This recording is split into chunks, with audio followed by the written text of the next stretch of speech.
Chapter 15. The Shortcut.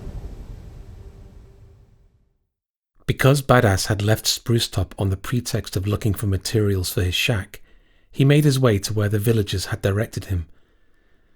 It was a scrap heap, probably an ancient settlement with plenty of things for building. Most of Spruce Top's walls and roofs came from there. I could do with a map and a compass, thought Badass, cutting his way through the thicket, using the top of Spruce Top's giant spruce, reaching towards the clouds and appearing behind the canopy from time to time to orient himself. The sun had started to sink when he reached the rubble. The wide plain was covered in chunks of concrete mixed with the most incredible trash. Gigantic buildings must have once towered here, destroyed by time, ice, and unknown cataclysm. The field of concrete stretched for kilometres in front of Badass, bordered on all sides by the green jungle. Plants, primarily moss, grew sparsely on the stone remains, so the building had probably collapsed relatively recently. It must have been mostly standing when the ice retreated and the forest sprung up, or it would have been swallowed by the jungle. Wondering who could have erected those buildings and what they could have done there, Badass started looking for the rusty sheets of metal that Tula had told him about. Tula explained it was actually some kind of fibre plastic, once used by the builders to cover the facade. Nature and time had ground the sheets into ugly shapes, but they were incredibly light and flexible, yet amazingly durable. He could spot some sheets here and there, but getting them was the real challenge. Many were stuck under boulders, or in places where Badass just couldn't reach them. He spent hours climbing on the concrete rocks, swearing and inventing new curses, before he managed to get 3 sheets for a basic shelter. Half the sun had disappeared behind the wall of jungle, painting the surrounding landscape a bloody red. Total darkness wasn't far away, and it was about time for Badass to turn back towards Spruce Top, unless he wanted to spend the night wandering in the woods or camping out. He rolled up the 3 metal sheets, tied them with pieces of wire he had found on the spot, heaved the rolls onto his shoulder, and set off towards the homely giant spruce towering over the forest. As strange as it was, the forest was much lighter than the field of concrete, although the rays of the sun almost didn't reach it. The light came from many plants that started glowing after dark. When Badass's load of rolls accidentally scratched a tree, tearing off the bark, he discovered the source of the luminosity. Thousands of tiny insects flew out, scattering like a cloud of sparks. It was so beautiful that Badass stopped to admire their flight. He had never seen such a gorgeous thing. The insects gathered around Badass, fluttering happily, and he discovered that, despite their beautiful appearance, they were quite bloodthirsty. They attacked his hands, face, neck, and exposed legs with a shrill buzz, sticking their snouts deep under his skin. Surprised, he quickly dispatched the first ones, but as more and more hordes of glowing insects kept pressing on, his surprise quickly turned into disgust. When he saw long glowing streams of insects flow out from the trunks of the other nearby trees, heading toward him, he set off running through the woods without picking a direction. Losing the insects wasn't hard. He only had to wade through some thicker undergrowth a little, and the clouds of insects got caught in the bushes, where they stayed, buzzing and awaiting a new victim.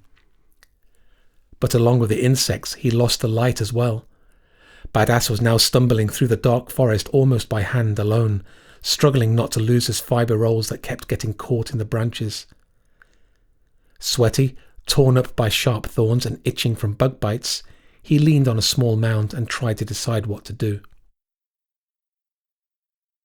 He wasn't completely lost, as the sun, which had sunk below the forest long ago from where he was standing, still shone on the tops of the giant spruces, and the blood-red tip of the giant tree, several 100 meters high, shone like a beacon over the sea of darkness. But the only sources of light in the undergrowth were a few swarms of insects drifting around, and the trees where they lived with their glowing bark. The guiding beacon of the giant spruce wasn't enough to go by, and Badass had to decide whether to stay the night or try to feel his way onward. Staying in the woods seemed risky. Before the accident in space, Badass's whole life had passed in the starship in a controlled environment. He had never before experienced such strange and dangerous surroundings. During the day, he could manage his fears, but now, in almost pitch-black darkness, he felt he could barely suppress his panic.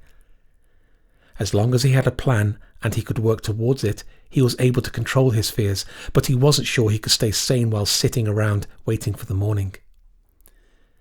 Maybe that's how Ko got so strange, sitting in the woods at night, frightened by every rustle of movement.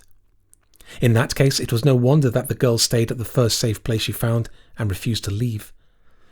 I should have at least stayed the night too, thought Badass. I could have returned to the village in the morning at dawn and told everyone I got lost and waited in the woods all night. I doubt they would have suspected anything. I'll have to say the same thing now when I get back, but actually sit around in the forest too. He listened to an unknown creature's shrill cry from far away over the buzzing of insects. The scream went on for a long time. It wasn't clear whether the beast was suffering, being eaten, or crying out victoriously after devouring someone. The sun wouldn't gild the spruce tops for long. Soon it would set completely, so he had no time to lose. He had to make a decision. Either find some place for the night, safer than this brush full of bloodthirsty bugs and who knows what else, or get moving. Badass considered the options quickly and decided to keep going. It seemed better than sticking around and going weird in the head like Ko. Advancing in the dark woods promised to be challenging, but he would sneak from one glowing swarm of insects to the next, from one glowing tree to the next, trying to keep as far away as possible at the edges of the light. He hoped to stay sane and reduce the risk of stumbling in the dark, poking his eye out with a branch or falling into some hole. Moving proved to be just as complicated as Badass had feared. Without seeing where to step, he crashed through the woods and could surely be heard far, far away, but it couldn't be helped. The forest floor was thick with branches and bushes. Every last thing he stepped on or brushed would either crack, crunch, rustle, or swish. Badass soon became convinced that the plants did it on purpose. "They don't like me being here," he told himself, gritting his teeth. "They're trying to attract all the predators around this neck of the woods. If anyone tries to tell me that trees and bushes can't make a sound, I'll send them into the forest at night, and not just any forest, but this treacherous thicket." Fortunately, the closest predators, and most bloodthirsty as far as Badass was concerned, those damned glowing insects, didn't seem to react to sounds. As long as he kept to the edges of the dim light, they left him alone. A couple of times he failed to react quickly enough when the swarm changed direction and swept towards him unexpectedly, sending him fleeing into the bushes again.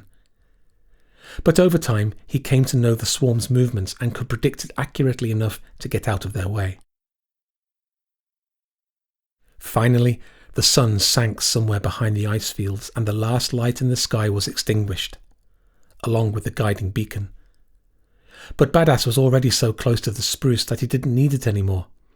The night sky was clear, full of stars, and Badass set his course after the completely black slice with no stars whatsoever. That had to be the giant spruce hiding the stars from him, and it was pretty close. The glowing acorns of now familiar oaks started flashing behind the trees. Badass was almost home, but something happened that then once again pushed him out of his comfort zone. The swarm of insects floating next to him as he crashed through the woods suddenly disappeared. One moment they were buzzing in front of him, flying between two neighbouring trees, but then wouldn't emerge from the other side. Badass stopped in total darkness. At first he thought the insects had crawled under the bark, but then he would have seen the trees glow. Yet the forest remained black as space. Suddenly the swarm appeared again, circling elegantly, but before Badass could get moving, they were gone, in exactly the same spot, just as quickly and in total darkness. Only the buzzing remained. So the insects definitely hadn't withdrawn under the bark, but were still flying around. Where? Had they turned off their glow? He noticed a faint play of light shimmering on the trunks and leaves in a V shape, as if through a door or a cave mouth. but it couldn't have been either, for there wasn't anything to attach the door or cave mouth to. Before the light faded, Badass could clearly see there were only trees, just like everywhere else, maybe slightly sparser. He started to feel his way closer. He knew he should stay away, but curiosity got the better of fear and logic. Badass was certain that even if the insects discovered and attacked him, he would have time to escape, just like several times before. As he reached the two trees where the light was shining and looked between them, his mouth fell open. Impossible! Now I've really lost it, he thought.